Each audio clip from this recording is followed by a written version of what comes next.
You want me to what now? Jake's voice cracked, a mixture of disbelief and barely contained laughter threatening to burst forth. The towering, multi-limbed alien before him, all 7 feet, and God knows how many pounds of cerulean exoskeleton, let out a sound that might have been a sigh, if sighs typically involved the grinding of mandibles and the faint odor of fermented fruit. Human Jake the alien began, its translator struggling to convey the proper mix of exasperation and authority. I will repeat myself. Once, you are to undertake a training regimen with the newly resurrected Vorax species. Jake couldn't help it. He snorted, a chuckle escaping despite his best efforts. Right, because that sounds like a brilliant idea. Throw the squishy human in with the galaxy's most infamous extinct predators. What could possibly go wrong? The alien's compound eyes flickered in what Jake had come to recognize as their equivalent of an eye roll. Your species' penchant for sarcasm continues to baffle me, human Jake. This is not a joking matter.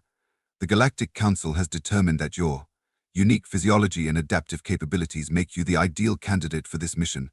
Oh, well, if the Galactic Council says so, Jake drawled, making air quotes with his fingers. I mean, who am I to argue with a bunch of beings who probably consider a mild sunburn to be a near-death experience? The alien's antennae twitched in irritation. Your flippancy is noted, human. However, this decision is final. You will report to the Xenobiology Labs at 06000 hours tomorrow for your first encounter with the Vorax specimen. Jake's amusement faded, replaced by a growing sense of both excitement and trepidation. Wait, you're serious? You actually want me to train with a species that went extinct because it was too badass for the galaxy to handle? As badass is not a term I would use, the alien replied, its mandibles clicking in what might have been disapproval. The Vorax were a highly aggressive predatory species that posed a significant threat to galactic stability. Their extinction was regrettable, but necessary. Jake raised an eyebrow. Aha, and now you've gone and Jurassic Parked them back into existence. Brilliant plan, really. Top marks. The alien's translator crackled as it attempted to process the pop culture reference. After a moment, it simply gave up. I do not understand your reference, human Jake. But yes, we have successfully cloned and revived a Vorax specimen using preserved genetic material. Your task is to establish a rapport with the creature and, if possible, train it to coexist peacefully with other sentient species. Jake couldn't help but laugh again. Oh, is that all? Just pop in, say hello to the galaxy's most terrifying predator, and teach it to play nice. Should I bring treats? Maybe a chew toy? The alien's exoskeleton rippled in what Jake had learned was their version of a shudder. Your humor is unsettling, human. This is a serious scientific endeavor with far-reaching implications for galactic society. The Vorax possesses incredible strength, speed, and problem-solving abilities. If we can harness those traits and combine them with your species' adaptability and tenacity, you'll have created the ultimate weapon. Jake finished, his tone suddenly serious. Is that what this is really about? Weaponizing an extinct species? The alien's antennae drooped slightly. Not precisely. While there are certainly military applications to consider, our primary goal is to understand and potentially rehabilitate a species that was driven to extinction out of fear and misunderstanding. Your participation in this project could pave the way for the reintegration of other extinct species and foster greater interspecies cooperation. Jake sighed, running a hand through his hair. And if it all goes sideways? If this Vorax decides it likes the taste of human flesh a little too much? The alien's mandibles clicked rapidly, its species equivalent of nervous laughter. We have safeguards in place, multiple containment protocols, sedation systems, and a team of xenobiologists standing by at all times. Well, that's reassuring, Jake muttered. Fine, I'll do it. But for the record, I think this is absolutely insane. The alien's compound eyes seemed to brighten. Excellent. Your willingness to undertake this mission, despite your reservations, is precisely why your species was chosen, human Jake. Your ability to face the unknown with a mixture of humor and determination is admirable. Jake grinned, a mischievous glint in his eye. Oh, flattery will get you everywhere, big guy. Just promise me one thing. What is that, human Jake? If I end up as Vorax Chow, make sure my epitaph reads, "Here lies Jake, he should have stayed in bed." The alien's translator crackled and fizzed, clearly struggling to process the joke. After a moment, it simply said, "Your request is noted, human. Now, please report to the medical bay for your pre-mission physical examination." As Jake walked away, he couldn't help but chuckle to himself. What had he gotten himself into this time? Training an extinct super predator. It was either going to be the adventure of a lifetime or the shortest scientific mission in galactic history. Either way, it was bound to be one hell of a ride. Little did Jake know, as he made his way through the sterile corridors of the space station, that his encounter with the Vorax would not only change his life but potentially reshape the entire balance of power in the galaxy. The human's journey was about to begin, and with it, a series of events that would make the cosmic powers that be question everything they thought they knew about the potential of life in the universe. But first, he had a date with a very pointy needle and an alien doctor who probably thought humans were made of glass. Jake sighed. Some days, it really didn't pay to get out of the cryopod. The medical bay was a symphony of beeps, whirs, and the occasional alarm chirp from equipment that clearly wasn't designed with human physiology in mind. Jake sat on an examination table that was simultaneously too tall and too narrow, his legs dangling like a child's as he watched the alien doctor fuss over a datapad. "Fascinating," the doctor muttered, its 4 eyes blinking in rapid succession. "Simply fascinating." Jake rolled his eyes. "You know, Doc, a guy could get a complex being called fascinating so many times. What's got you all worked up? Discovered I've got an extra spleen or something?" The doctor's head snapped up, all 4 eyes focusing on Jake with an intensity that made him squirm. "Extra spleen? Do some humans possess additional organs? How remarkable. We must schedule a full body scan immediately." "Whoa," Jake held up his hands. "I was joking, Doc. Standard issue human here, just 2 arms, 2 legs, and the usual assortment of squishy bits inside." The doctor's enthusiasm deflated visibly, its shoulders, or what passed for shoulders on its insectoid frame, drooping. "Ah, I see. Your species' propensity for humor continues to complicate our interactions." Jake couldn't help but grin. "Sorry, Doc. It's kind of our thing. So, am I cleared for this crazy mission, or what?" The doctor chittered, a sound Jake had come to associate with mild annoyance. "Your physical condition is adequate, though I must say, the number of healed microfractures in your skeletal structure is alarming. Are all humans so prone to injury?" Jake shrugged. "Nah, I'm just special. Grew up on a mining colony. You haven't lived until you've had a grav sled malfunction 100 meters underground." The doctor's mandibles clicked rapidly, its version of a horrified gasp. "And you survived such an incident?" "Survived," Jake laughed. "Hell, Doc, I was back at work the next day. A little bruised, maybe, but nothing a human can't shake off." The alien stared at him for a long moment, its compound eyes unreadable. Finally, it spoke, its voice soft and almost reverent. Perhaps we have underestimated your kind, human Jake." Jake hopped off the table, stretching his arms above his head. "Story of our lives, Doc. Now, about that Vorax." The doctor's demeanor changed instantly, its posture becoming rigid. "Ah, yes, the Vorax specimen. I must warn you, human Jake, that while your physiology is impressive by galactic standards, the Vorax is something else entirely." Jake raised an eyebrow.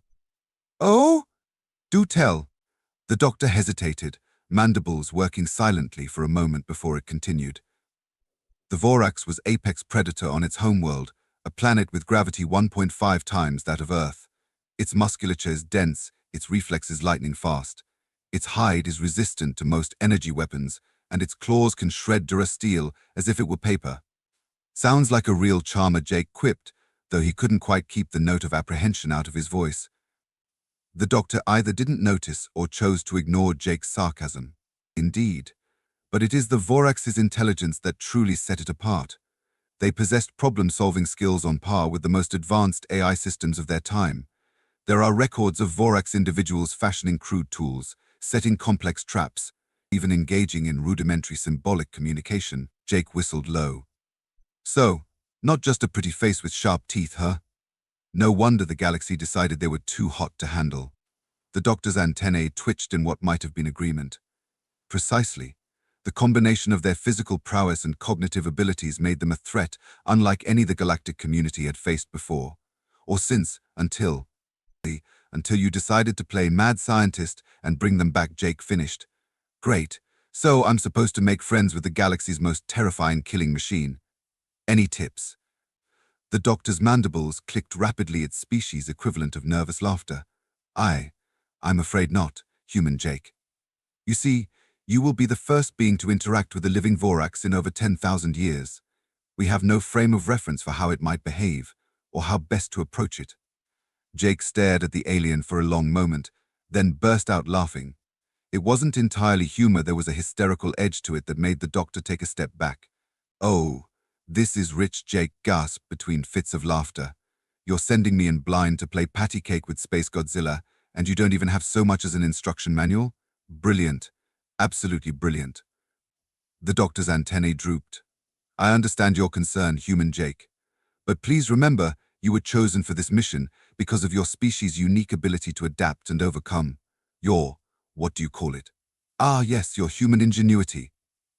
Jake's laughter subsided, replaced by a wry smile. Right, human ingenuity. Because that's definitely going to save me when I'm staring down the gullet of a pissed-off super predator. The doctor's eyes flickered in what Jake had come to recognize as their equivalent of blinking in confusion. Gullet? I'm not familiar with this term. Jake sighed. Never mind, Doc. Just tell me one thing. Why me? Why humans? There have to be other species out there better suited for this kind of insanity. The doctor was quiet for a moment, its compound eyes fixed on Jake with an intensity that made him want to squirm. Finally it spoke, its voice soft and almost reverent.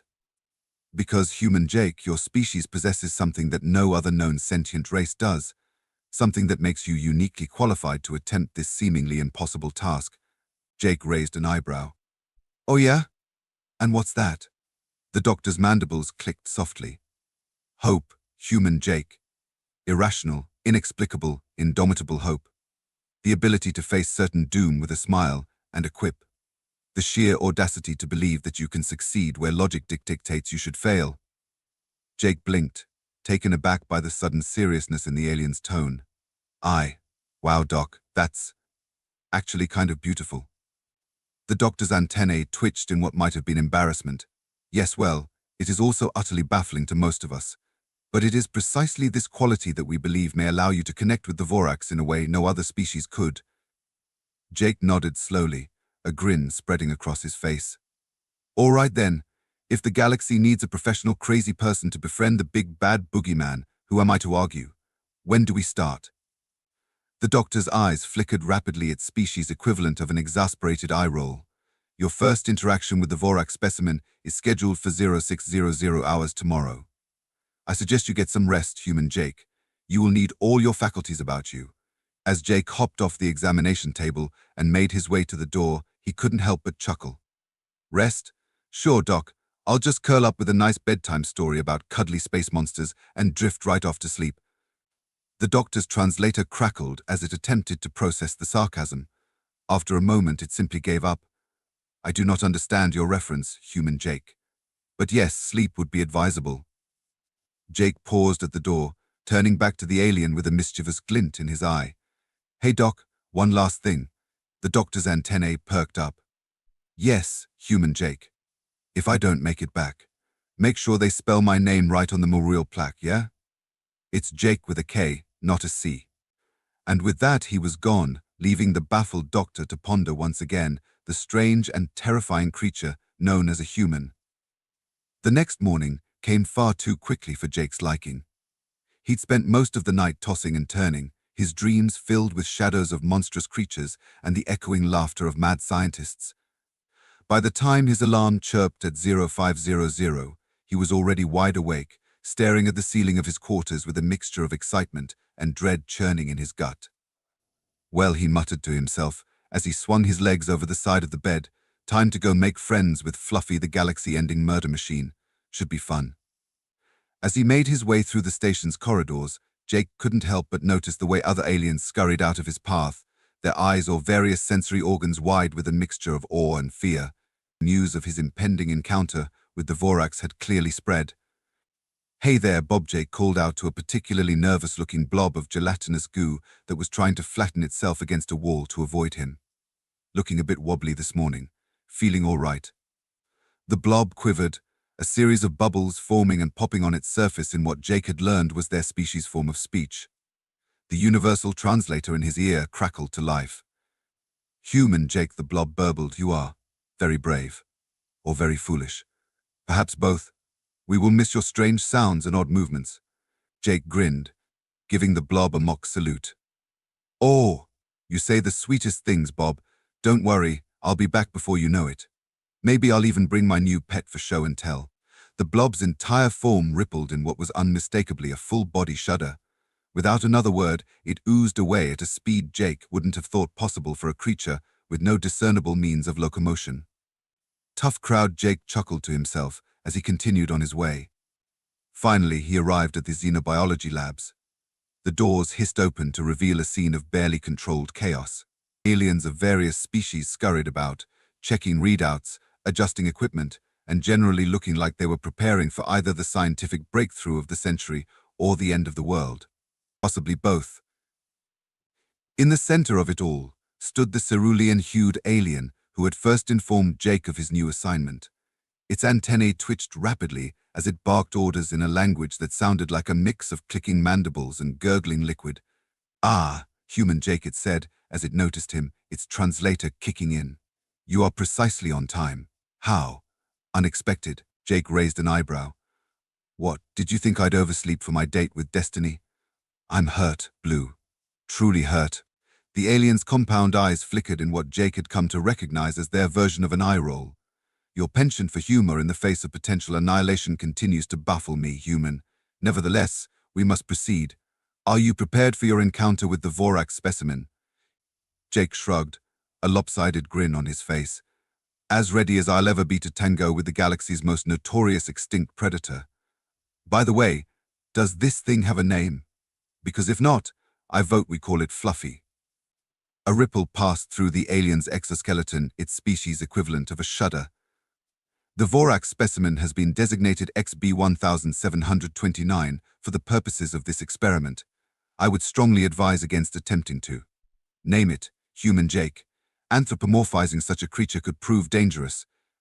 "Spoil sport," Jake muttered. "All right then, where's good ol' XB-1729? I'm dying to meet my new best friend." The alien's antennae drooped slightly. "Before we proceed to the containment area, there are several safety protocols we must review. The Vorax is..." Jake held up a hand, cutting off the alien mid-sentence. "Let me guess. Extremely dangerous, highly intelligent, could rip me limb from limb without breaking a sweat, or whatever the Vorax equivalent of sweat is. Did I miss anything?" The alien's mandibles clicked rapidly, its version of an exasperated sigh. "Your flippancy does not negate the very real dangers of this situation, human Jake. The Vorax is unlike any creature you have encountered before. Its strength, speed, and problem-solving abilities are formidable, to say the least." Jake's grin faded slightly, replaced by a more serious expression. "I get it, Blue. Really, I do. But here's the thing, if I go in there scared out of my mind, that's exactly what this Vorax is going to pick up on. And something tells me showing fear to the galaxy's apex predator isn't the best first impression." The alien was silent for a moment, its compound eyes fixed on Jake with an intensity that made him want to squirm. Finally it spoke, its voice softer than before. "Your species continues to surprise me, human Jake. Perhaps there is wisdom in your approach. Very well, let us proceed to the containment area." As they made their way through the lab, Jake couldn't help but notice the way the other scientists stopped what they were doing to watch him pass. Their expressions, or what passed for expressions on their varied alien faces, ranged from awe to pity to outright fear. "Hey," Jake called out to a particularly nervous-looking alien with too many eyes and not enough limbs. "Any of you guys want to take my place? I'm sure Blue here wouldn't mind a last-minute substitution." The alien in question let out a high-pitched squeak and promptly fainted, its gelatinous body pooling on the floor. Jake winced. "Tough crowd. No volunteers then?" "Your attempt at humor is noted," human Jake Blue said dryly. "However, I must remind you that you were specifically chosen for this task due to your species' unique qualities." Right, Jake sighed. "Our charming personalities and rugged good looks. Got it." They arrived at a massive set of reinforced doors, easily 3 times Jake's height and bristling with more security measures than he'd ever seen in one place. Retinal scanners, biometric readers, and what looked suspiciously like a small particle accelerator hummed and whirred as Blue began the process of opening the containment area. "Last chance to back out," Human Blue said, its voice uncharacteristically soft. "Once these doors open, you will be in the presence of the most dangerous predator the galaxy has ever known. Are you certain you wish to proceed?" Jake took a deep breath, squaring his shoulders. For a moment, the cocky grin and sarcastic quips fell away, revealing the steel beneath. "I'm sure, Blue. Someone's got to do this, right? Might as well be the crazy human." Blue's antennae twitched in what might have been approval. "Very well. May your ancestors watch over you, Human Jake." With a final series of beeps and clicks, the massive doors began to slide open. Jake stepped forward, his heart pounding in his chest, but his expression calm and determined. As the gap widened, he caught his first glimpse of the creature that had haunted the galaxy's nightmares for millennia. The Vorax was not what he expected. Oh, it was terrifying, all right, every inch the apex predator Blue had described. But it was also beautiful in a deadly sort of way. Sleek, powerfully muscled limbs coiled beneath iridescent scales that seemed to shimmer and shift colors in the harsh laboratory lighting.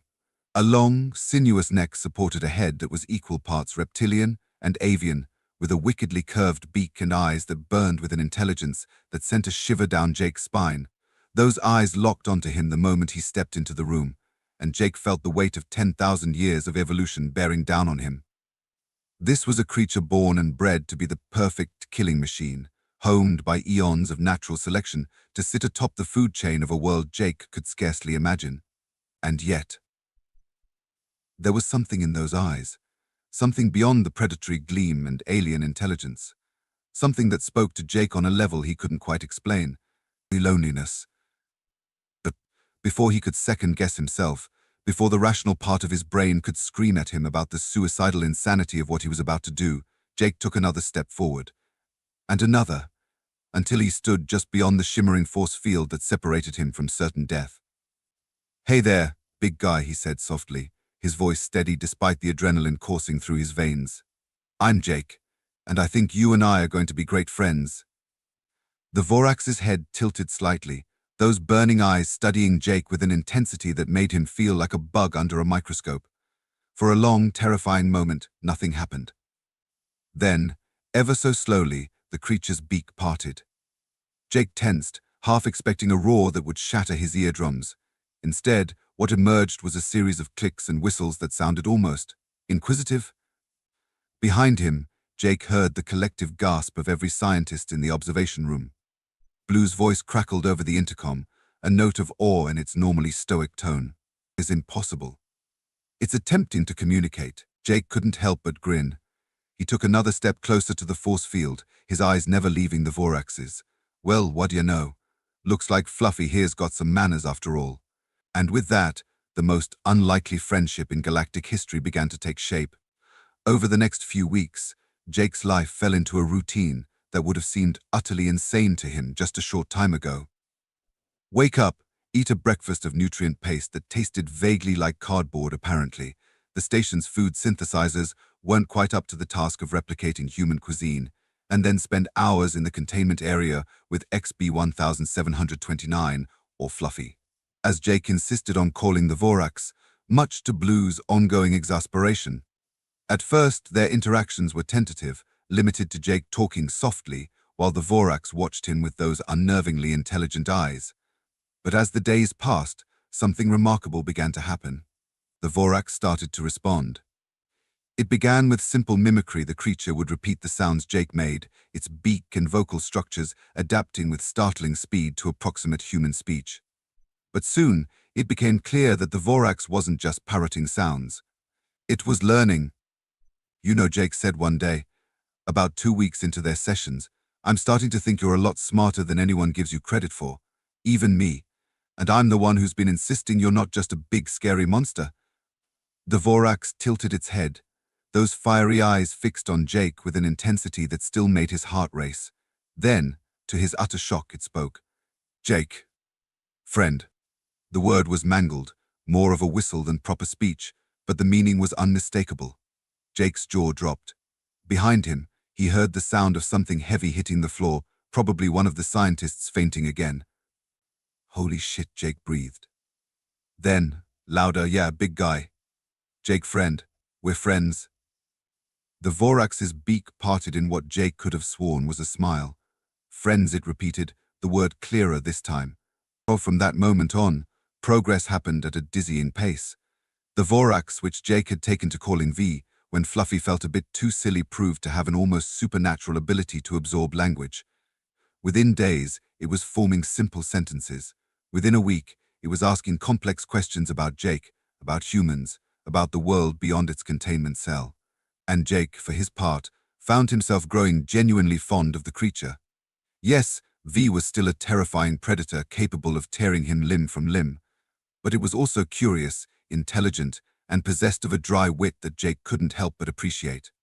Why other beings fear V asked one day, about a month into their sessions. Its speech was still somewhat stilted, but the intelligence behind the words was undeniable. They watch, but never come close. Only Jake not afraid. Jake sighed, running a hand through his hair. It's complicated, V, your species. Well, let's just say you guys made quite an impression the last time you were around. Not exactly the friendly neighbor type, if you know what I mean. V's head tilted, those burning eyes studying Jake intently. We hurt others. Yeah, buddy. You hurt a lot of others. That's why they decided to, Jake trailed off, suddenly realizing he was about to explain extinction to the very creature it had happened to. Decided to end us, V finished, its voice carrying a note of sadness that made Jake's heart clench. I understand. We were threat. Dangerous. Jake nodded slowly. Yeah, you were. But hey, that's why I'm here, right? To show everyone that you're more than just some big scary monster, that you can learn, adapt, maybe even make friends. V was quiet for a long moment, its gaze fixed on something Jake couldn't see. When it spoke again, there was a determination in its voice that sent a shiver down Jake's spine. I will learn, V said. We'll show others. Not monster. Person. Like Jake, Jake couldn't help but grin. That's the spirit, big guy. And hey, who knows? Maybe someday we'll even get you out of this box. Show you the stars and all that. As soon as the words left his mouth, Jake regretted them. He saw the way V's eyes lit up at the mention of freedom, and he knew he'd just made a promise he had no way of keeping. But before he could backtrack, alarms began blaring throughout the station. Red emergency lights bathed the containment area in an eerie glow, and Jake heard the sound of panicked shouts and running feet from beyond the sealed doors. Warning, an automated voice droned, station stability compromised. Hull breach detected in sectors 7 through 12. All personnel report to emergency evacuation points immediately.